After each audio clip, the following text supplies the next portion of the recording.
যাবে? হজ বাদ দেওয়া যাবে না। হজটা কি এখন একটু জানার দরকার আছে না? হজটা কি এটা একটু জানার দরকার আছে না নাই? তার আগে আমরা আল্লাহর দরবারে শুকরিয়া জ্ঞাপন করে নেই, ঠিক কিনা বলেন? সমস্ত প্রশংসা আল্লাহ রাব্বুল আলামিনের জন্য, সমস্ত প্রশংসা এই জন্য আমরা আল্লাহ রাব্বুল আলামিনকে দিতে চাই। আর এটার পাওয়ার যোগ্য একমাত্র আপনার আমার মালিক, আপনার আমার রব। সমস্ত প্রশংসা আল্লাহ রাব্বুল আলামিনের জন্য। তিনি তার সম্মানিত ঘরকে করেছেন মানুষের জন্য নিরাপত্তা স্থল ও সওয়াব অর্জনের স্থান। জোরে জোরে কন্যা সুবহানাল্লাহ। তিনি বৃদ্ধি করেছেন এর সম্মান ও মহিমা। জোরে জোরে বলেন আল্লাহু আকবার।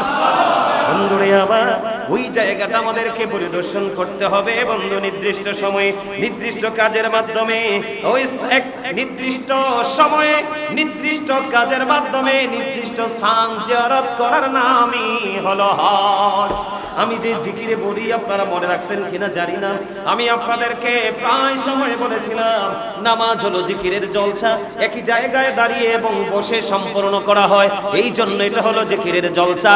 আর আমি বলেছিলাম হজ হলো জিকিরের জুলুস, কারণ এটা বিভিন্ন স্থান পরিবর্তন করে সম্পূর্ণ করতে হয়, বিভিন্ন স্থান পরিদর্শন করে সম্পূর্ণ করতে হয়, এই জন্য এটাকে বলা হয় জিকিরের জুলুস। জোরে জোরে কন্যা সুবহানাল্লাহ। তাহলে আমরা নির্দিষ্ট সময়ে, কোন সময়ে? নির্দিষ্ট কাজের মাধ্যমে নির্দিষ্ট স্থানগুলোকে পরিদর্শন করব, জিয়ারত করব, এটাই হলো হজ। আমরা ওই পরিপূর্ণ হজ করে মালিকের কাছে যেতে চাই, ঠিক কিনা বলেন? কারণ হজের ইসলামের যে রুকুনগুলো আছে, নামাজ আছে, রোজা আছে। নামাজ সবার জন্য, রোজাও সবার জন্য, কিন্তু হজ আর যাকাত ঢালাও ভাবে সবার জন্য না, ঠিক কিনা বলেন? রিচ মেন, ধনী মানুষ, তাদের জন্য হজ। ও বন্ধু, হজ আপনাকে আমাকে করতেই হবে, বাধ্যতামূলক, যদি আপনার আমার ক্ষমতা থাকে, ঠিক কিনা বলেন? আর জোরে দরুদ পড়েন, ইয়া রাসূলুল্লাহ ইয়া হাবিবাল্লাহ ইয়া রাসূলুল্লাহ ইয়া রাসূলুল্লাহ ইয়া আমার রতের জোরে আসিও দেখিব আপনাকে আপন নজরে, ইয়া রাসূলুল্লাহ ইয়া রাসূলুল্লাহ লা শুনেছি হাদিসে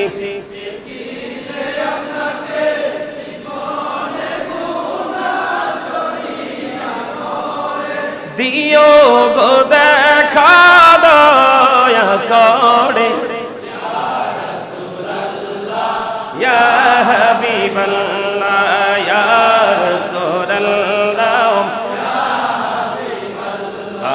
ইয়া রাসূলুল্লাহ আসসালাতু ওয়াসসালামু আলাইকা ইয়া রাসূলুল্লাহ। জোরে জোরে বলেন আলহামদুলিল্লাহ। আর জোরে বলেন। বন্ধুরে আমার, ও বন্ধু, হজের পাশাপাশি আপনাকে আমাকে কি করতে হবে? পাশাপাশি উমরাও করতে হবে। কি? কিন্তু বড় হজ, এই বড় হজ করার আগে আপনি বেশি বেশি করে উমরা করে আসেন, ঠিক না?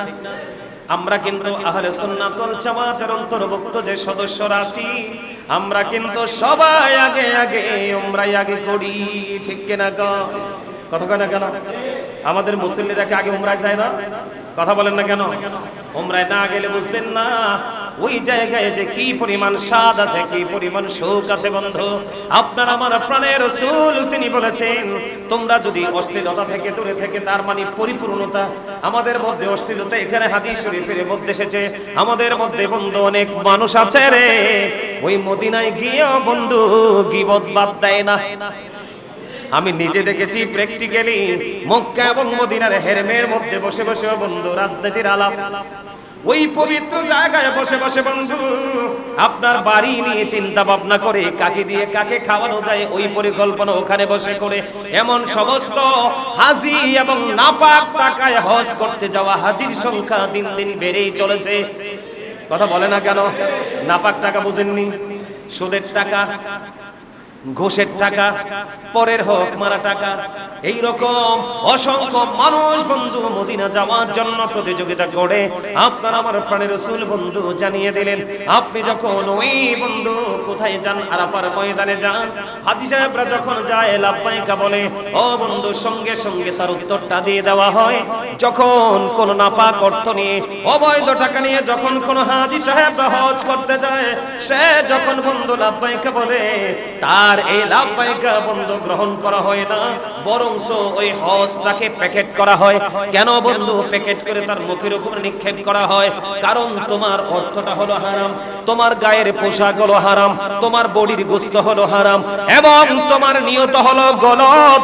তুমি কিন্তু সত্যিকার অর্থে আল্লাহকে পাওয়ার জন্য হজ করতে আসো নাই, বাংলাদেশে গিয়ে তোমার নামের আগে আলহাজ শব্দ যোগানোর জন্য এসেছো।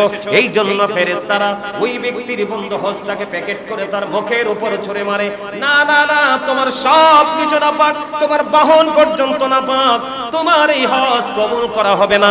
জোরে জোরে কন্যা একবার নাউজুবিল্লাহ। আমি কিন্তু আমার এই পবিত্র জায়গায় দাঁড়িয়ে একাধিকবার বলেছি, আল্লাহ রাসূল বলেছেন, লা তুকবালু সালাতুন বিগাইরি তুহুর ওয়ালা সাদাকাতুম মিন গুলুল। রাসূল বলেছেন পবিত্রতা ছাড়া ইবাদত কবুল হয় না, হালাল টাকা না হইলে কোনো কুরবানিও কবুল হয় না। আপনি বলেন হজ কি একটা কুরবানি না? কথা করে না কেন? আপনি কি অর্থ কুরবানি দিচ্ছেন না? টাকা কি আপনি খাওয়াচ্ছেন না? বন্ধুরে আমার, এই জন্য হজকে আপনি অনেক বেশি মূল্যায়ন করতে হবে। ও বন্ধু, হজ সকল ধনী মানুষের উপর ফরজ করা হয়েছে, আর এটাকে যে অস্বীকার করবে সে কাফির ছাড়া আর কিছুই হবে না, ঠিক কিনা বলেন? কিন্তু আপনি হজ করতে গিয়ে বিলম্ব করতে পারবেন না। কেন বিলম্ব করতে পারবেন না? আমাদের দেশের মানুষের একটা ক্যারেক্টার মানে বুঝেননি? চরিত্র। এই আমাদের দেশের মানুষের একটা চরিত্র হলো, অনেক মানুষ বন্ধু চিন্তা করে যে আমি কি করি, দিন যায় রাত যায়, পাপের বোঝাটাও একটু ভারী করি, কারণ হজ করার পরে তো আর শয়তানি করতে পারবো না, এই জন্য বুড়া হইয়া হজে যাই। এটা কিন্তু আমি সবাইকে বলছি না। আপনারা যারা মদিনায় গিয়েছেন, মক্কাতুল মুকাররমা, মদিনাতুল মুনাওয়ারায় আপনারা যারা গিয়েছেন বন্ধু, দেখতে পেয়েছেন একমাত্র বাংলাদেশের মানুষের মতো দুর্বল হাজি আর পৃথিবীর কোন দেশ থেকে মক্কা মদিনায় আসে না। কিন্তু আমার কাছে খুব আফসোস লেগেছিল, ও বন্ধু, ওই লোক ইচ্ছে করে দেরি করছে নাকি ইচ্ছে করে দেরি করেছে, নাকি সে ইচ্ছে করে দেরি করেছে, নাকি অনিচ্ছা সত্ত্বে দেরি করেছে, আমি জানি না। ও বন্ধু, আমি যখন গিয়েছিলাম, আমি যখন আমার মক্কায় যখন ছিলাম, বাইতুল্লাহ শরীফ তওয়াফের জন্য যখন রওনা করছিলাম, তখন পাশে দেখতে পেলাম বাংলাদেশের কোন জেলায় জানি না, এমন একজন বৃদ্ধ লোক, তার পরনে বন্ধু ইহরামের কাপড় পরা, সে বন্ধু পায়খানা করতে করতে ইহরামের দিকে দৌড়াচ্ছে। পরে লোকটার দিকে তাকিয়ে দেখলাম একেবারে জীর্ণ শীর্ণ, বডিটা একেবারে দুর্বল। আমি আপনাদের আজকে বলে দেই, যদি আপনার হজ করার ইচ্ছা থাকে, আল্লাহকে দরখাস্ত করে দেন, মালিক আমি ওই তোমার হুকুম পালন করতে চাই, তবে বুড়া হইয়া না, শক্তি থাকা সত্ত্বে, কারণ ওইখানে গেলে শক্তি কি জিনিস বোঝা যায়। কথা বলে না কেন? আরে ভাই, উমরা যে করতে যায় মানুষ, উমরা করতে যায়, ওই মানুষগুলো পর্যন্ত কি করতে পারে না, তাওয়াফ করতে গিয়ে ক্লান্ত হয়ে পড়ে। এত দুর্বল অবস্থা বাংলাদেশের মানুষ যায়, এই দুর্বল অবস্থায় যাওয়া যাবে না। তবে আগের চাইতে কিন্তু এখন আমাদের এই আজকে 2-1 বছর যাবত, 2-3 বছর যাবত একটা জিনিস লক্ষ্য করছি যে ইয়াং মেনরাও কিন্তু এখন হজ করার জন্য প্রস্তুতি নিচ্ছে, এবং অনেক যুবক যুবতীরাও বিয়ের আগে উমরা করতে যাচ্ছে। সুবহানাল্লাহ বলেন, আরো জোরে বলেন। আমাদের এই ট্র্যাডিশন চালু করা দরকার। কি করা দরকার? এটাই আমাদের দরকার, ঠিক কিনা বলেন? তবে হজ করতে হলে আপনাকে নিখুঁতভাবে কি করতে হবে? একটা হাদিসই যথেষ্ট। আপনার সব ধরনের স্বাধীনতা আছে, তারপর আপনি হজ করলেন না, আপনি যদি ইহুদি হয়ে মারা যান বা নাসারা হয়ে মারা যান, তাতে আল্লাহরও কিচ্ছু আসে যায় না, রাসূলেরও কিচ্ছু আসে যায় না। এবার বুঝেন কত ভয়ঙ্কর কথা। হজ যেমন ফরজ, এটাকে ফরজ মনে করেই আমরা করতে হবে, এবং নিজের মধ্যে তাগিদ তৈরি করতে হবে, যার তৌফিক আছে জীবনে একবার হলেও। সুবহানাল্লাহ বলেন, আরো জোরে। এখন বলো, হুজুর আমি যে এত টাকা খরচ করে হজে যাব, আমার লাভ হবে কি? আপনি যে এত টাকা খরচ করে হজ করতে যাবেন, আপনার লাভ হলো ওটা যে আপনি যদি পরিপূর্ণ আইন মেনে হজ করতে পারেন। কি মেনে? পরিপূর্ণ আইন মেনে, তার মানে আপনার জবানকে হেফাজত করবেন, অর্থটা হালাল রাখবেন, কোনো ফাহেসা কোনো অশ্লীলতা কাজ আপনার মধ্যে নেই। আপনি শুধুই আল্লাহ রাব্বুল আলামিনের দিদার প্রাপ্ত বান্দা হওয়ার জন্য এবং তাদের অন্তর্ভুক্ত হওয়ার জন্য আপনি গিয়েছেন, আল্লাহর হুকুম পালন করার জন্য, আল্লাহর দিদারের আশায়, আল্লাহর সন্তুষ্টির জন্য। আল্লাহর হাবিব জানিয়ে দিয়েছেন, ওই হাজী সাহেবদেরকে খবর জানিয়ে দাও, যে হাজী সাহেবরা অশ্লীলতা থেকে, বেহায়াপনা থেকে, পবিত্র নাপাকি থেকে মুক্ত হয়ে তারা হজ করলো, পাশাপাশি তোমরা উমরাটাও করে নাও। রাসূল জানিয়ে দিলেন, এইভাবে যদি তোমরা কাজটা করতে পারো তাহলে 100% ওই যে একটা দুনিয়ার মধ্যে একটা বাচ্চা আসে একবারে বেগুনাহ মাসুম হয়ে, তুমি হজ করার পরে যে যে স্ব দেশে চলে যাবে বন্ধু, সে একবারে বেগানাহ মাসুম নিষ্পাপ বাচ্চাদের মতো হয়ে ফিরবে।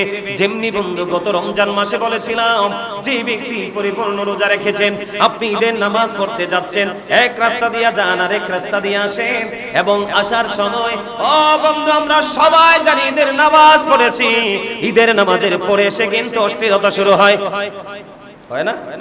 আরো জোরে এইটা। এখন কিন্তু গানের আসর বসানো লাগে না, আপনার আমার বুক পকেটে, সাইড পকেটে মিউজিক বাজে। কথা কয় না কেন? আপনারা বলেন, এটা কি কম অশ্লীলতা? এটা কি কম বেহায়াপনা? ও বন্ধু, আগে তো কয়েকদিন পরে সপ্তাহে একটা সিনেমা আসতো, কথা কয় না কেন? শুক্রবার একটা সিনেমা আসতো। আগের সিনেমার মধ্যে বন্ধু শালীনতা ছিল, ভদ্রতা ছিল, মার্জিত আচার আচরণ ছিল। এখনকারটা উশৃঙ্খল, এখনকারটা 24 ঘন্টাই মোবাইলে ঢেকে না বলেন। এই জন্য ও বন্ধু, ঈদের নামাজ শেষ করে এসে যেমন কোনো বেহায়াপনায় যাওয়া যাবে না, কারণ এই দিনে আসমানে পুরস্কার বিতরণের দিন হিসাবে ঘোষণা করা হয়। জোরে জোরে কন্যা সুবহানাল্লাহ। কোন কি দিন? কথা বলে না কেন? পুরস্কার বিতরণের দিন। ঠিক তেমনি ভাবে হজ করে আসার পরেও হজে যাওয়ার সময় কাউকে প্রতিশ্রুতি দেওয়া যাবে না যে আমি হজে যাই আইয়া তোমারে গরু কিনা দিমু। কথা কয় না? আমাদের মধ্যে এমন হাজি অনেক আছে, কয় তুমি অপেক্ষা করো, আমি মদিনাতে ঘুরাই আইয়া সেরে তোমারে গরু কিনা দেবো, ওই কাজটা করে দেবো। ও বেটা, হজে গেছে ঠিকই, কিন্তু টাইম হবার কবে হবে ওই চিন্তা করবে, এবং বাংলাদেশে এসে তার এই কাজটা করবে। কেন জানেননি? তার মধ্যে যত বেশি ইচ্ছা আছে, এই ইচ্ছাটাকে আরো বেশি শয়তান জোরদার করে দিবে। নাউজুবিল্লাহ, আরো জোরে। তাহলে আজকে থেকে আমরা কি করব? আল্লাহর কাছে দরখাস্ত করব, আমরা যাদের তৌফিক দেয় আল্লাহ যেন আমাদেরকে তৌফিক দেয়, আর যাদের তৌফিক আছে আমরা তাড়াতাড়ি করে এই কাজ সম্পন্ন করার চেষ্টা করব। আল্লাহ যেন আমাদেরকে সেই তৌফিক দান করে। ঠিক কিনা বলেন? কেন আমরা তাড়াতাড়ি করে চেষ্টা করব? তার কারণ হলো আমার নামাজ, আমার হজ, আমার জীবন, আমার মরণ সব কিছু আল্লাহ। কি? তাহলে আমি তো কোনো নির্দিষ্ট সময় সীমা ঠিক করতে পারবো না। আমি কতদিন বাঁচবো এটাও ডিপেন্ড করে কার উপরে? আল্লাহর উপরে। আমি আজকে আইছি, এখানে আসছি আল্লাহর হুকুমে, যাবো কিনা এটাও ডিপেন্ড করে কার উপরে? আল্লাহর উপরে। আমরা ওই চিন্তা করতে হবে। সম্মানিত উপস্থিতি, আমরা প্রত্যেকটা কর্মকে, যখন যে কর্মটা করবো এটাকে অত্যন্ত তাকওয়ার সাথে প্রেমময় ভাবে করার চেষ্টা করব। আল্লাহ আমাদেরকে সে তৌফিক দান করুক। সকলে বলুন আমিন। আমি আজকেও দেখছি আপনারা যারা, আমি এখানে দাঁড়ানোর পরে যারা সুন্নাত নামাজের নিয়ত বেঁধেছেন, আপনাদের নিয়ত বাঁধাটা আজকেও যথাযথ হয় নাই। মাযহাব কয়টা? 4টা। কয়টা? হানাফি, মালিকি, শাফি, হাম্বলি। ঠিক না বলেন?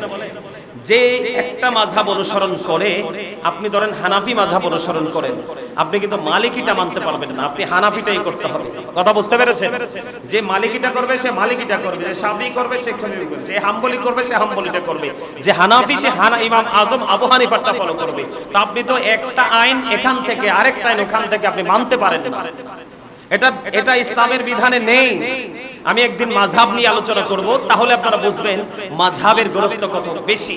ফুলের নির্যাস যেমন মধু, আপনার এই মাযহাবগুলো এমন, একজন কিন্তু আরেকজনকে আক্রমণ করে না। আমি কিন্তু আক্রমণ করছি না, আমি আপনাকে বলছি আপনি যেটা মানবেন মানার মতো মানবেন, না বুঝলে আপনি জেনে নেবেন, বুঝে নেবেন। কথা বুঝতে পেরেছেন? আমি আপনাদের ইমাম দেখে যে আপনারা আমারে সবাই ভালোবাসবেন এমনটা কিন্তু নয়। আজকে একজনকে খোঁচা দেই না, দেখবেন কালকে 5 জন দাঁড়াইবেন হুজুরের বিপক্ষে, চিঠি লিখবেন সভাপতি বরাবর। এটা আমি ভালো করে বুঝি। কথা কেন? আরো জোরে। ভুল কইছি? ঠিক না? আরো জোরে ঠিক কইছি নি? এ দেখছেন আমার মুসল্লিরা কইছে ঠিক কইছি। এই সত্যকে সত্য বলতে হবে, মিথ্যাকে মিথ্যা বলতে হবে, এটাই হলো ইমানদারের কাজ। ঠিক কিনা বলেন? তো আজকে যেটা দেখলাম আপনারা কেউ ধরছেন এমনি ফাটাইলা, এটা কি মোট করে ধরছেন সূর্য যায় এজন্য? কথা বলা কেন? এজন্য না। আমি আবার একটু দেখাই আপনাদেরকে, একদিন এক একটা দেখাবো। এই নিয়ত বাঁধা তো এখনো ঠিক হয় নাই, তো বাকিটি দেখাবো কেমনি কোন? এই যে দেখেন, এই যে আমার দিকে তাকান, সবাই হাত উঠান, সবার হাত আমার মতো করেন। এই নিচে উপরে ডান রাখেন, নিচে বামটা রাখেন, এই দুটো আঙ্গুল একত্রিত করেন, এই দুটা দিয়ে এইভাবে চিপ দেন কবজিতে, এই কবজিতে চিপ দেন। দুইটা হবে, ছোটটা আর মোটাটা, ছোটটা মোটাটা, শুধু ছোটটা মোটাটা, এই তিনটাকে এইভাবে করেন, এইভাবে তিনটাকে একলগে করেন, এইভাবে ছাড়েন, ধরেন, এইভাবে ধরেন, এইভাবে আপনি মানতে হবে, এগুলো শিখতে হবে, নাইলে আমাদের কাছে এসে লাভ কি? কথা বোঝেন নাই? ঠিক এইভাবে আমার দিকে তাকান, বৃদ্ধাঙ্গুল এবং কনিষ্ঠাঙ্গুল এই দুটোকে আমি দিলাম এইভাবে কবজিটাকে চিপ দিয়ে ধরার জন্য, আর তিনটাকে আমি এইভাবে দিলাম, ধরলাম। এবার দেখেন, এই যে ছেড়ে দিলাম, নাভির নিচে কিন্তু হাত চলে গেছে। যদি মনে করেন আপনার হাত কোনোভাবে নাভির উপরে আছে, তাহলে বুঝবেন যে আপনার ধরাটা ঠিক হয় নাই, ছাড়াটাও ঠিক হয় নাই। কথা বুঝতে পারছেন? আর দাঁড়ানোর সময় দাঁড়াবেন যে আপনার এটা বুঝতে হবে, হাত এইভাবে রাখা যাবে না, আঙ্গুল এইভাবে রাখা যাবে না, আপনার পা হাত সব থাকবে কিবলার দিকে। কোন দিকে? কথা বলে না কেন? এই কারণে অনেকেই কিন্তু এগুলো হোশ থাকে না, পা এইভাবে সরাইয়া দাঁড়ায়। আপনি দাঁড়াইছেন কিবলার দিকে, পা থাকবে কেন উল্টা দিকে? কথা কয় না কেন? পাও থাকবে সোজা বরাবর, এইভাবে আপনার সামনাটা পিছনটা বরাবর থাকবে, মিনিমাম 4 আঙ্গুল ফাঁক, মিনিমাম এইভাবে দাঁড়াবেন। এগুলো শিখতে হবে, বুঝতে হবে। আর আমি দেখতে পাই আপনারা নামাজের ক্ষেত্রে যথেষ্ট উদাসীন। এই যে সুন্নাত নামাজটা আমি শেষ করি, আমি সালামটা ফিরানোর পরে, আচ্ছা আপনারা কি আমার চেয়ে দ্রুত, আমার চাইতে দ্রুত কোরআন তেলাওয়াত করতে পারবে আমাদের হাফেজ সাহেব? কথা বলে না কেন? আমি যত দ্রুত পারবো, আমার চাইতে দ্রুত পারবে আমাদের হাফেজ সাহেব। কে? আমাদের হাফেজ সাহেবরা। কারণ চর্চাটা এই জায়গায়, ঠিক কিনা বলেন? তো আপনারা কি আমাদের চাইতেও ভালো কোরআন তেলাওয়াত করতে পারেন? পারেন না তো? ভুল তো অবশ্যই আছে। আমি আপনাদেরকে ছোট করে বলছি না, সূরা ফাতিহাটা যদি আপনাদেরকে পড়তে বলি, অনেকেই ভালো করে পড়তে পারবেন না। কেন জানেন? কারণ আপনি তো এটা নিয়ে চর্চা করছেন না। যদিও কন্টিনিউ আপনি ফজরের নামাজ কিন্তু পড়েন, আপনারা নামাজ পড়েন না, আমি সেটা বলি না। হয়তো মসজিদে, না হয় ঘরে, না হয় ব্যবসা প্রতিষ্ঠানে, যে কোনো জায়গায়, আদারওয়াইজ যেই কোনো অ্যানাদার প্লেসে আপনি নামাজ পড়েন, কিন্তু সূরা ফাতিহা তো কমন প্রত্যেকটা রাকাতে পড়তে হয়, হয় না? কিন্তু তারপরেও আপনি ভালো করে তেলাওয়াত করতে পারবেন না। এই জন্য, কারণ আপনি মন দিয়ে পড়েন না। তার কারণ আমি নামাজ, আমার 4 রাকাত শেষ হইতে হইতে আপনাদের কিভাবে 4 রাকাত শেষ হয়ে যায় আমি বুঝি না। আমি সালাম ফিরানোর আগে দেখি আমার মুসল্লিরা এই মানে সালাম ফিরাই ফেলে। আমার মুসল্লিরা সালাম ফিরানোর ক্ষেত্রে অনেকেই ফাস্ট, কিন্তু মসজিদে আসার ক্ষেত্রে কিন্তু ফাস্ট অনেকেই হতে পারে না। এটা কি উচিত? কথা কেন কথা বলেন না কেন? হ্যাঁ, ইবাদতে কিন্তু কম্পিটিশন করবেন কোনটা? যে আমি অমুকের চাইতে কত ধৈর্যের সাথে করতে পারি, আমি অমুকের তুলনায় কতটা আদবের সাথে করতে পারি, আমি অমুকের তুলনায় কতটা মার্জিত ভাবে পড়তে পারি। আপনার মধ্যে ওই কম্পিটিশন থাকবে, কিন্তু আপনি মসজিদে আসছেন সবার পরে, বের হয়ে যাবেন সবার আগে, এটা তো উচিত না। আমি তো আপনাকে আমার উসমান মুসল্লি বলে কাল হাসরে বলবো না, কারণ সত্যিকারের মুসল্লি হলো তারাই। হ্যাঁ, আপনার অসুবিধা আছে, আপনি পড়বেন না, যেই সুন্নাতটা পড়তেই হবে মাস্ট বি, এটা পরে আপনি চলে যান, আমি আপনাকে বাধা দিব না। কিন্তু আপনি কি প্রতিদিনই আপনার এক্সকিউজ থাকে না তো? এটা আপনি ইচ্ছে করে চলে যান। বাড়িতে গিয়ে কিন্তু আপনি এমন ভালো বড় কোনো কাজও করেন না, করেন। আজকে থেকে নিজে শুনেন, এই জায়গাটাতে আবেগ কাজে লাগাবেন না, এই জায়গাটাতে খাটাবেন বিবেক। তাহলে আপনি একদিন সত্যিকারের বিবেক বা নূরানি মানুষ হতে পারবেন। মনে রাখবেন, গান হলো আত্মার নূর, বিবেক হলো কলবের নূর, যেই নূর আপনার পুরো এখন থেকে পুরো জীবনটাকে আলোকিত করে দিতে পারে। এজন্য আপনি হালকা পাতলা মানুষ হওয়ার চেষ্টা করবেন না, আপনি বিবেকবান হওয়ার চেষ্টা করেন। কথা কি বুঝতে পারছেন? আমি কথা কি বুঝতে পারছেন? এবং নিয়ম কানুনও কিন্তু আপনারা আমাদের চেয়ে ভালো জানেন না। আমি একবারে জানেন না সেটা বলছি না, কিন্তু জানেন না তো যদি এত কিছু অজানা সত্ত্বে এত তাড়াতাড়ি তো হওয়ার কথা না। আমরা যে ক্রাইসিস মুভমেন্টটাতে যেইভাবে আমরা নামাজটা পড়তে পারবো আমরা আলেমরা, আপনারা এটা পারবেন না। কোন কৌশল অবলম্বন করবেন এটা জানেন না, কারণ কোরআন হাদিসের গান যদিও শোনেন মনে রাখতে পারেন না। তার কারণ ওই যে বললাম, উদাসীনতা। আজকে আইসা দেখলাম যে মানে নামাজ পড়তেছে মুরব্বী মানুষ, তাকাই রইলাম ওনার দিকে। তো এই নামাজ পড়ে কি কোনো লাভ আছে? কথা বলে না। একটা সূরা আছে না হাফেজ সাহেব, ফাওয়াইলুল লিল মুসাল্লিন লিরাফির ভিতরে না আলাম তারার ভিতরে? কথা কয় না কেন? সূরা মাউন, সূরা মাউনের ভিতরে। হ্যাঁ, আওয়াইতাল্লাযী ইউকাযযিবু বিদ্দীন ফাযালিকাল্লাযী ইয়াদউল ইয়াতীম। আছে না একটা সূরা? এই আল্লাহ কিন্তু ছোট ছোট সূরাগুলো অবজারভেশন করবেন, বাংলা তরজমাগুলো একটু পড়বেন, পড়ার পরে বুঝতে পারবেন যেগুলোতে কি আছে। বেশি পড়া লাগবে না। কথা কি বুঝতে পারছেন? আজকে থেকে দয়া করে একটু মনোযোগ দিয়ে নামাজ পড়বেন তো। কথা বলে না কেন? আপনি যখন মনোযোগ দিয়ে নামাজ পড়বেন আপনি সত্যিকারের মানুষ হয়ে যাবেন। আর এই মানুষ হওয়ার পরে গোটা পৃথিবী আপনার পিছনে ছুটবে, কিন্তু আপনি নিতে চাইবেন না, কারণ এটা আমার চিরস্থায়ী ঠিকানা না। আপনার নামাজ আপনাকে ওই মানসিকতা তৈরি করে দিবে। কথা কি বুঝতে পেরেছেন? আমরা নামাজ পড়ার পরেও সকল কিছুর সাথে যুক্ত আছি অপরাধ, তাহলে আমি নামাজি নই। আপনারা এই আপাতত এই দুইটা সিস্টেম শিখেন, তারপরে বাকিগুলো আস্তে আস্তে করে শিখিয়ে দিব। বুঝতে পারছেন? সবাই বুঝতে পারছেন তো? আজকে দাঁড়ানোর আগে খেয়াল করবেন, আগে কয়েকবার ট্রাই করবেন, বাসায় গিয়ে কয়েকবার ট্রাই করবেন যে আমরার হুজুর আপনারে বারবার দোষ ধরে, এই দোষ সমাধান করতেই হবে। এই চিন্তা করেন, দেখবেন আর কোনো দোষ থাকবে না। আল্লাহ আমাদের সবাইকে হজ করার তৌফিক দান করুক। আল্লাহ বলছেন, নিশ্চয়ই আমার নামাজ, আমার হজ, আমার জীবন, আমার মরণ সবই যেহেতু আল্লাহর, আমি সব কিছু আমার মালিকের জন্য সঁপে দিব। মালিক যেভাবে চায় ঠিক সেইভাবে। আল্লাহ আমাদেরকে সেই মানসিকতা নিয়ে ইবাদত করার, পথ চলার তৌফিক দান করুন। সকলে বলুন আমিন। এই বলে আমি আমার সংক্ষিপ্ত আলোচনা শেষ করেছি। আখিরি দাওয়ানা আলহামদুলিল্লাহি রাব্বিল আলামিন। আপনারা একটু দাঁড়ান তো দেখি, আমি কারণ খুতবা দিয়ে তো নাই না যাব। আপনারা সবাই একটু দাঁড়ান, সবাই দাঁড়ান। সুন্নাত পড়েন, আমারও সুন্নাত বাকি আছে, আমি পড়ব। সবাই দাঁড়ান, কাছাকাছি হয়ে দাঁড়ান, দাঁড়ান, কাছাকাছি হয়ে দাঁড়ান, সবাই দাঁড়ান। আলহামদুলিল্লাহি রাব্বিল আলামিন ওয়াল আকিবাতু লিল মুত্তাকিন والصلاة والسلام على سيد المرسلين وعلى آله وأصحابه وأزواجه وذريته وأهل بيته وأولياء أمته وعلماء أهل سنته أجمعين. أما بعد فأعوذ بالله من الشيطان الرجيم. بسم الله الرحمن الرحيم. قل إن الصلاة ونسكي ومحياي ومماتي لله رب العالمين.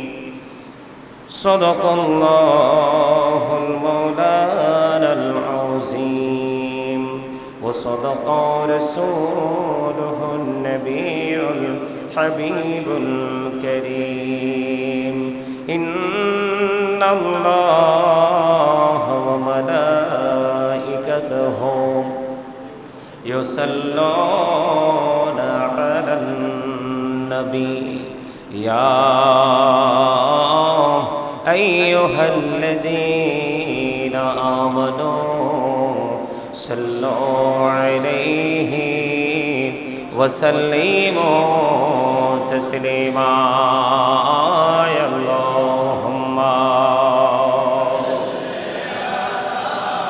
سيدنا مولانا محمد وعلى آل سيدنا مولانا محمد وشكي হইয়া পড়ো দুরূদ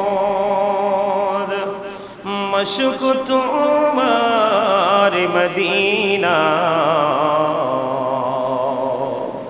আশিক হইয়া পড়লে দরুদ যাইবা সোনার মদিনা। আল্লাহুম্মা সাল্লি আলা মাওলানা মুহাম্মদ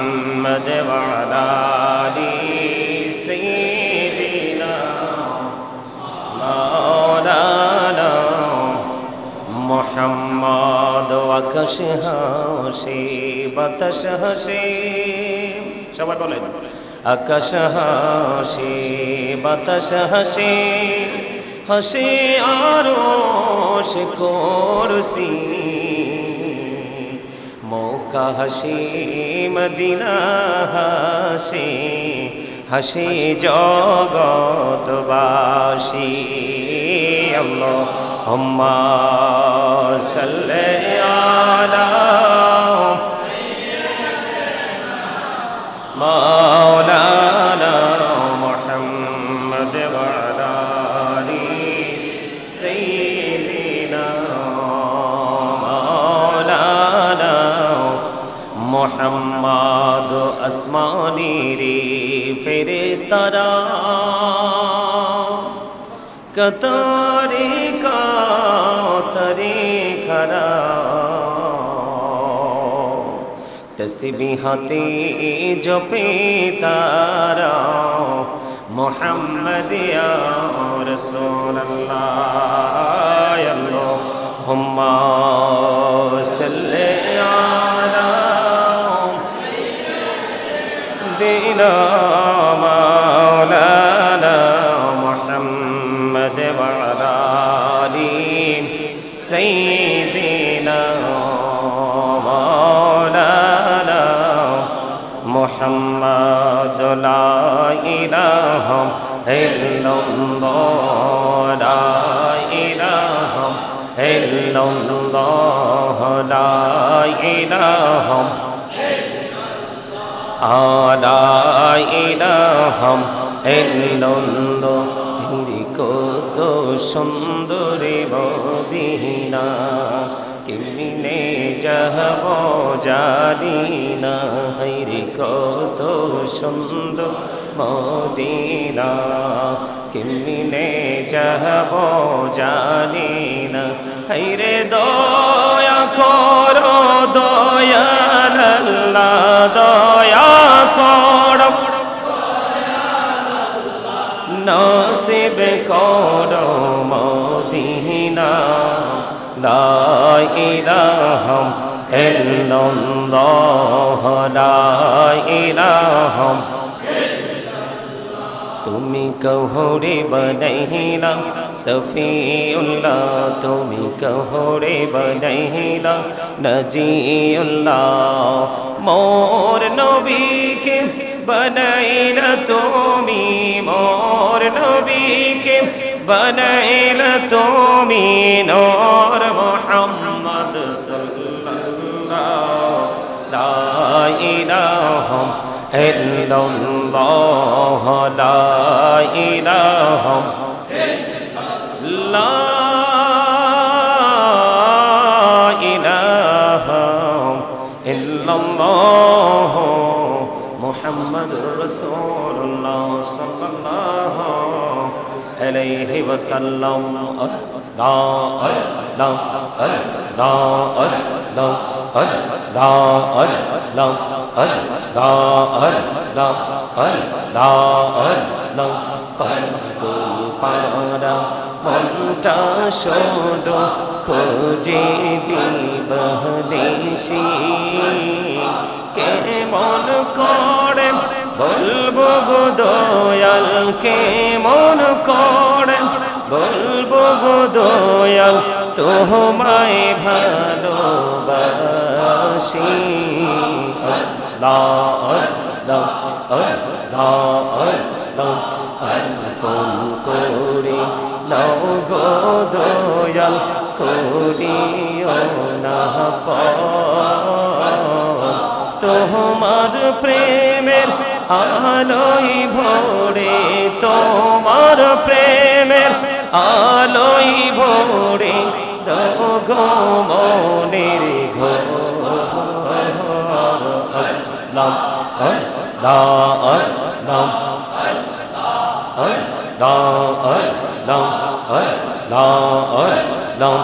এই নামেতে এত মধু, এই নামেতে এত মধু, জাহানি তো আগির দয়া জানিনি তো আগে যতই জপি নামটি তোমার যতই জপি নামটি তোমার ততই মধুর লাগে দয়াল ততই মধুর লাগে আল্লাহ আল্লাহ আল্লাহ আল্লাহ আল্লাহ ইলাহা ইল্লাল্লাহ মুহাম্মাদুর রাসূলুল্লাহ সাল্লাল্লাহু আলাইহি ওয়াসাল্লাম। উপস্থিত সম্মানিত মুআজ্জাজ মুহতারাম, আসসালামু আলাইকুম ওয়া রাহমাতুল্লাহি ওয়া বারাকাতুহু। আমরা আল্লাহ রাব্বুল আলামিনের দরবারে লক্ষ কোটি শুকরিয়া জ্ঞাপন করছি যে মহান রাব্বুল আলামিন আজকে আমাদেরকে পবিত্র জুম্মার দিনে, দোয়া কবুলের দিনে, রহমতের দিনে, বরকতের দিনে এবং পৃথিবীতে যে দিনগুলো আছে এই অন্যতম দিনগুলোর মধ্যে জুম্মার দিন হচ্ছে শ্রেষ্ঠ দিন। ওই শ্রেষ্ঠ দিনে, গরিবের হজের দিনে, দোয়া কবুলের দিনে আল্লাহ রাব্বুল আলামিনের প্রিয় বান্দাদের গুনাহ মাফের যে সুযোগ করে দিয়েছেন, সেই রহমত বরকতময় সেই দিন, সেই মুহূর্তে আল্লাহ রাব্বুল আলামিন আমাদেরকে আল্লাহর ঘর জান্নাতের বাগান বাইতুল্লাহতে পৃথিবীর সব কিছুকে বর্জন করে, পৃথিবীর সকল কিছুকে উপেক্ষা করে, দুনিয়ার সাময়িক সময়ের জন্য দুনিয়ার সকল লালসাকে ত্যাগ করে দিয়ে আমরা আল্লাহ রাব্বুল আলামিনের সন্তুষ্টি লক্ষ্যে আমরা এই জান্নাতের বাগানে সশরীরে শারীরিক মানসিকভাবে সুস্থতা নিয়ে আসতে পেরেছি, বসতে পেরেছি। আল্লাহর হাবিবের শানে কয়েক মর্তবা দরুদ ও সালাম এবং আল্লাহর জিকির করার তৌফিক আল্লাহ আমাদেরকে দিয়েছেন। সেই শুকরিয়াদান সকল একবার পড়ুন আলহামদুলিল্লাহ। সম্মানিত উপস্থিতি, আমি যা বলি, যা আপনাদেরকে দিয়ে বলানোর চেষ্টা করি, আপনারা এগুলো এখান থেকে যার যেটা ভাল লাগে এগুলো আপনারা মুখস্থ করবেন। আমরা আমাদের বলাটা শুধু এখানকার জন্য না, কি আপনারা জানেন কিনা জানি না, আমরা যদি রসুলের পরে সাহাবায়ে কেরাম, রসুলের আহলে বাইত, তারপরে ধীরে ধীরে আমাদের পূর্বসূরি আইম্মায়ে কেরামের মধ্যে সাহাবায়ে কেরাম, তাবেঈন, তাবেঈন থেকে একটার পর একটা স্টেপ আমরা অতিক্রম করে আজ পর্যন্ত আমরা সুন্নিয়তকে পেয়েছি। তো এই যে আমাদের যে পূর্বসূরি যারা ছিলেন, তারা কিন্তু শুধু ইবাদতটা শুধু শারীরিকভাবেই সীমাবদ্ধ রাখেননি, তারা এটাকে আত্মার মধ্যে চিরস্থায়ী করে নিয়েছিলেন। কারণ আমি প্রায় ওয়াজে বলি, মানুষ যখন ভেরি উইক, দুর্বল হয়, তাদেরকে অ্যাক্টিভ করার জন্য, স্ট্রং করার জন্য আমি কথাগুলো বলে থাকি। সেই কথাগুলোর মধ্যে অন্যতম একটা কথা হলো, আমরা পৃথিবীর প্রত্যেকটা জায়গায় থাকি, আত্মার খোরাক তো থাকেই বটে, কিন্তু ম্যাক্সিমামই থাকে দেহের খোরাক। কিসের খোরাক? দেহের খোরাক, দেহের প্রশান্তি, অঙ্গ প্রত্যঙ্গের প্রশান্তি। কিন্তু এই জায়গাগুলোতে আমরা যখন আসি, আমাদের কিন্তু সত্যিকার অর্থে আমরা কিন্তু আত্মার প্রশান্তির জন্য আসি। দেহেরটা কিন্তু পৃথিবীতে সৃষ্টি, আবার পৃথিবীতে কি হয়ে যায়? ধ্বংস হয়ে যায়। কিন্তু আত্মাটা এমন একটা মার্কেটিং, এমন একটা বাজার, এটা দিন যত যাবে ততই এটা ধারালো হবে, ইস্পাতের মতো হবে, আলোকিত হবে, গ্লেজি হবে। তো এই জন্য আমাদেরকে সবসময় এই কথাটা মনে রাখতে হবে। আমি না শুধু যেখানে যাবেন আহলে সুন্নাত ওয়াল জামাতের অন্তর্ভুক্ত আলেমরা রয়েছেন, আল্লাহর ওলিরা রয়েছেন, তাদের সামনে যখন বসবেন, তাদের কথাগুলো শুনবেন, এখান থেকে কিছু না কিছু ওই আকাঙ্ক্ষায় থাকবেন, আমি আজকে যেন কিছু নিতে পারি, আবার আরেকদিন যাবেন, আরেকদিন যেন কিছু নিতে পারি। এই যে স্বপ্ন একদিন আপনাকে পরিপূর্ণতা দিবে। আর পরিপূর্ণতা না পেলে কিন্তু কখনোই সত্যিকারের স্বাদ আসে না। আসে? কথা বলেন। আর এখন কিন্তু আমরা আল্লাহ রাব্বুল আলামিনের দিদার পাওয়ার প্রত্যাশা থেকে আমরা কমার্শিয়াল ভাবে আমরা কি করতে পারি, মানে ফর্মালিটি মেনটেন করতে বেশি পছন্দ করি। আসলে ইসলামিক কমার্শিয়াল এবং ফর্মালিটি বলতে কোনো কিছুই নেই। এটা যেমন ছিল তেমনই আছে এবং থাকবেও। কথা কি বুঝতে পেরেছেন? কারণ আল্লাহ রাব্বুল আলামিন আমাদের ইসলামটাকে এত সুন্দর করে দিয়েছেন। ইসলাম is not only a religion but also complete code of life. আপনার আমার পরিপূর্ণ এবং পূর্ণাঙ্গ জীবন ব্যবস্থা আছে ইসলামের মধ্যে। তার কারণ ইন্না দীনা ইনদাল্লাহিল ইসলাম, ইসলাম হলো আল্লাহর মনোনীত ধর্ম। জোরে বলেন সুবহানাল্লাহ, আর জোরে বলেন না সুবহানাল্লাহ। সম্মানিত উপস্থিতি, এই যে ইসলাম, ইসলামের একটা অন্যতম সৌন্দর্য এবং রোকন হলো হজ। কথা বলেন, কি হজ। আপনার সক্ষমতা আছে, শারীরিকভাবে আপনি স্ট্রং, শক্তিশালী আছেন। আপনার যে হজের যাত্রার ক্ষেত্রে আপনাকে কেউ কি দিবে না, বাধা দিবে না, কোনো বাধা প্রদান করবে না, এবং যাওয়া আসায় আপনার খরচ বেয়ার করতে বা বহন করতে আপনার মধ্যে কোনো ধরনের কোনো ক্লান্তি আসবে না। এমন অবস্থায় যদি আপনি হজ না করে মৃত্যুবরণ করেন, আমার রাসূল বলেছেন সে ইহুদি হোক আর নাসারা হোক, তাতে আমার কিচ্ছু যায় আসে না। নাউজুবিল্লাহ বলেন আর জোরে। আমাদের মধ্যে এমন অনেক পাওয়ারফুল পারসন আছে না নাই, কিন্তু হজ করছেন। আবার কিভাবে অ্যাঙ্কার করে দেখেন যে এত টাকা খরচ করে ওখানে যাওয়ার দরকার কি? নাউজুবিল্লাহ বলেন আর জোরে বলেন। এই জন্য আমি আজকে আয়াতটা তেলাওয়াত করেছি। قل إن الصلاة ونسكي ومحياي ومماتي لله رب العالمين। জোরে জোরে আল্লাহ রাব্বুল আলামিন বলে দিয়েছেন, হাবিব আপনি বলুন। কুল মানে কি হাবিব, আপনি বলে দেন কি বলবো। আল্লাহ রাব্বুল আলামিন জানিয়ে দিয়েছেন নিশ্চয়ই, ইন্না নিশ্চয় সালাতি, সালাত মানে বুঝেননি? থ্যাংক ইউ ভেরি মাচ, দারুন। একদম এইভাবে উত্তর দিবেন। উত্তরটা কিন্তু খুব চমৎকার হয়েছে। কি আর জোরে, নিশ্চয় আমার নামাজ। এরপরে বলা হয়েছে ও নুসুকি ওয়া মাহিয়ায়া ওয়া মামাতি লিল্লাহি রাব্বিল আলামিন। আল্লাহ রাব্বুল আলামিন তিনি জানিয়ে দিলেন নিশ্চয় আমার নামাজ, নিশ্চয় আমার নামাজ, আমার হজ, আমার জীবন, আমার মরণ, আমার জীবন এবং কি আমার, আরো জোরে বলেন, আবার বলেন, জীবন মরণ। এরপরে কি, একমাত্র বিশ্ব প্রতিপালক আল্লাহ রাব্বুল আলামিনের জন্য। শুধু এইখানে একান্ত নয়, আমার আল্লাহর কোরআনে শুধু এখানেই বলেনি, আমার আল্লাহ কোরআন অত্যন্ত চমৎকার ভাবে বলে দিয়েছেন, ওয়ালিল্লাহি মা ফিস সামাওয়াতি ওয়া মা ফিল আরদ ওয়া ইলাল্লাহি তুরজাউল উমুর। আমার আল্লাহ জানিয়ে দিয়েছেন আসমান এবং জমিনের মধ্যে যা কিছু আছে সব কিছুই আল্লাহর, সব কিছু একদিন আল্লাহর দিকেই ফিরে যাবে। তাহলে আপনার আমার, আমি কি আমার দাবি করতে পারি? এই ওয়াজ বোঝেন, আলোচনা বোঝেন, আমি কি আমার? না না না, আমি তো আমার নয়, আমি হলাম মালিকের বাগানের একটা ফুটন্ত ফুল। আমার মালিক যখন চাইবে এটাকে ছিঁড়ে ফেলবে, উপড়ে ফেলবে, আবার যতদিন চাইবে বাগানের মধ্যে এটাকে স্থির করে রাখবে। ওই ফুটন্ত ফুলের সৌন্দর্য পরিদর্শন করো, এবং এই ফুলের ঘ্রাণ অত্যন্ত চমৎকার। তোমরা মুমিনেরা সেখান থেকে সে ঘ্রাণ সুবাস বিলিয়ে নাও, কিনে নাও, জোরে জোরে কন্যা সুবহানাল্লাহ। বন্ধুরে আমার, এই জন্য আমি আপনাদেরকে বলে দেই, আপনিও বলবেন ইন্না সলাতি ওয়া নুসুকি ওয়া মাহইয়ায়া ওয়া মামাতি লিল্লাহি রাব্বিল আলামিন। নিশ্চয় আমার নামাজ, আমার হজ, আমার জীবন, আমার মরণ একমাত্র আমার রব রব্বুল আলামিনের। ঠিক কিনা বলেন? কেন ও বন্ধু, এটাকে যুক্ত করে চাই লা শারিকা লাহু। এবং বন্ধু, তিনি যে এমন একজন মালিক, তিনি এমন একজন স্রষ্টা, তিনি এমন একজন রব, তিনি এমন একজন মালিক লা শারিক, যার সাথে কোনো কিছুকে শরীক করা যায় না। আল্লাহ রাব্বুল আলামিন বলে দিয়েছেন, ঠিক এইখানে যেমনি বলা আছে, খুতবায় খতিব উল্লেখ করে দিয়েছেন লা শারিক, আল্লাহর সাথে কোনো শরীক নেই। এটার পাশাপাশি আপনাকে আমাকে মনে রাখতে হবে বন্ধু, আল্লাহ রাব্বুল আলামিন আরো জানিয়ে দিয়েছেন ওয়াবুদুল্লাহ, তোমরা আল্লাহর কি করো? ইবাদত করো। কি করো? ওয়াবুদুল্লাহ ওয়া লা তুশরিকু বিহি শাইয়্যা ওয়া বিল ওয়ালিদাইনি ইহসানা, ওয়া বিল ওয়ালিদাইনি ইহসানা। এটাকে আমি আজকের জন্য রহিত করে দিলাম। আল্লাহ রাব্বুল আলামিন বলেছেন ওয়াবুদুল্লাহ ওয়া লা তুশরিকু বিহি শাইয়্যা, তোমরা আল্লাহর ইবাদত করো, আল্লাহর গোলামি করো, আল্লাহ রাব্বুল আলামিনের হুকুম পালন করো।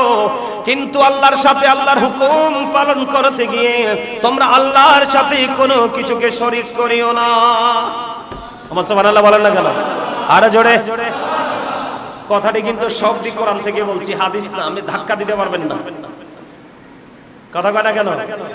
আমাদের দেশে কিন্তু এখন কমার্শিয়াল মুসল্লি বের হইছে এবং ডিজিটাল মোল্লাও বের হইছে, ধাক্কা দিতে চায়। কথা বলে না কেন? কিন্তু মোল্লাই সরে যায়, যার যেই জায়গাটা সেই জায়গায় থাকে, ঠিক কিনা বলেন? আরে জোরে এই কথা কন না কেন? আপনি কি অসুস্থ?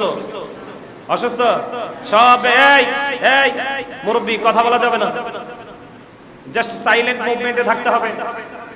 এটা জান্নাতের বাগান, এখানে পার্সোনাল থিংকিং করা যাবে না। এই মুহূর্তে যাবে? কথা বলে না কেন?